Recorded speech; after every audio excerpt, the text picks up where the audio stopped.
Hello. Let me make sure this is on here. Yes, are we recording here? Uh, yeah, I think we're recording here. Hello, KMA Tribe, friends, family, students. Anybody else finding this video, especially if you're in the Tampa Bay area or any of the other areas that are being affected by Milton, about to be affected by Milton. Listen, I wanted to come to you, talk to you about a couple, three things today that I think are important. I'm especially speaking to my team and my tribe, my students, the KMMA family. But again, anyone that I know or don't know that is concerned with Milton right now. Listen, first and foremost, I just want to encourage you. I want to tell you how proud of and grateful for you I am. I want to tell you that we are going to make it through this. And second, I want to tell you that, I want to give you some advice about what we're going through. The first thing is this, is that you have to be prepared, right? And by now, hopefully you've done all your preparations. If you've done all your preparations and you know that you're ready, then the next step is to remain calm. You have to be in control, both be prepared. This is something that I teach all the time. It's one of the principles of self-defense at Krav Maga martial arts. And that is that we need to pray for the best and expect the best while at the same time preparing for the worst. And that's what's relevant here, right? Like, done all the preparations in case we get hit pretty hard. And at the same time, you want to control your anxiety. Fear is in response to an imminent threat, like when the thing actually happens, reacting to the danger. And then anxiety is really around the expectation of a threat. And look, the truth of the story is we have no idea where this thing's going to hit. We just know that it's a possibility that it hits here, and we want to be prepared for that. We want to be prepared in all the ways that are wise. And lots of people have been talking about that. In addition to the stuff I've been posting on the official KMMA family, Dennis Phillips is the person that I like to watch specifically because he gives great advice. And rule number 7, don't panic unless I do, right? Don't ever panic. The worst thing happens, we are still going to deal with it. Second thing I wanted to do is give you some specific tools and techniques to deal with the anxiety associated with the possibility of threat. And here's what I realized today. I realized that it's different for different people, so you have to know thyself. Like for me, I have a target list of things. I did my goals this morning, and I did my reading and my grade card on university, and I did all the stuff that I normally do. And I have a target list of things that I'm going to accomplish today. But that's because for me, staying positive and productive and working on the things that I can control helps relieve my anxiety about the things that I can't control.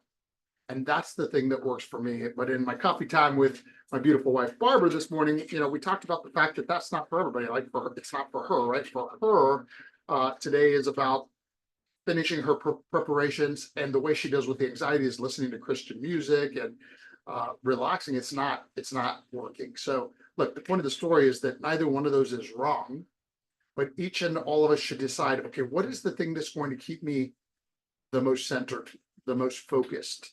We do know that energy flows where focus goes, and that if we focus on the worst case scenario in an anxious kind of way, that's not positive and productive, because anxiety doesn't even serve us well should the worst actually happen. We have to be able to make decisions and react in the moment.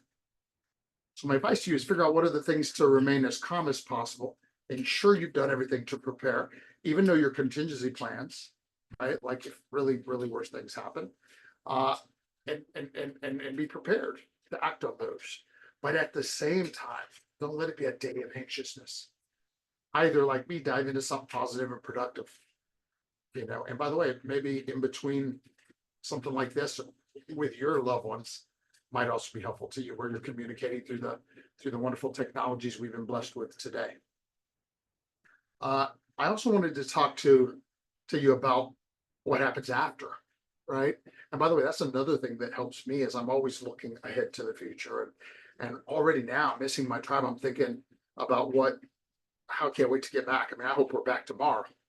Obviously, I'll be able to know once we know what has happened, we'll know if that's realistic or not and when we'll be back. But whenever we're back, and this was another coffee time I got to give Barbara credit for this morning, was her idea.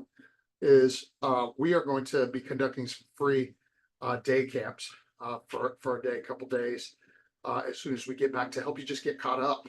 And you know, because you'll have missed a couple of classes this week, and we want to help you get all caught up on all your classes and charging into a beautiful quarter up to and including the holidays, a great best belt testing cycle. And by the way, I want to talk to you about that too. I was away some training in Colorado, and one of the people that was there was Grandmaster Smith, and he was talking to the rest of that community of school owners and you know, successful martial artists, great masters from around the country. And he actually was bragging on KMMA about our amazing culture, community, and tribe, about what he saw and experienced at the Black Belt retreat. He was talking about how impressed he was with the camaraderie amongst the black belts and the speeches around the fire and the hard training and test and all the great things. Which leads me to the final thing I wanted to talk to you about. In addition to talking about the preparation that you can do right now, most importantly, realize this: as a Krav Maga martial arts black belt or future black belt, you've been preparing for this. Because the first part of our mission statement is to survive and thrive in any situation, right? And I've always made the point, we're not only talking about self-defense, it's in any situation. And the ability to do tough things, the physical, mental, spiritual, emotional training, the ability to control these aspects of who you are for your own well-being and for the well-being of those that you lead, your kids and those around you. That, which of course leads to the second part of the mission statement, right? We say we prepare students to survive and thrive in any situation and empower them to lead where they're at and into their future. Well, right now we have to be leaders where we're at, for our kids, for our parents, for our loved ones, for our tribes. I'm proud of and grateful for you, and there is nothing that gives me more purpose in life than getting to lead you. And I can't wait for us to come back together, happy, healthy, and ready to get back to training later this week or early next. Prepare to live empowered to lead. Make it a great day.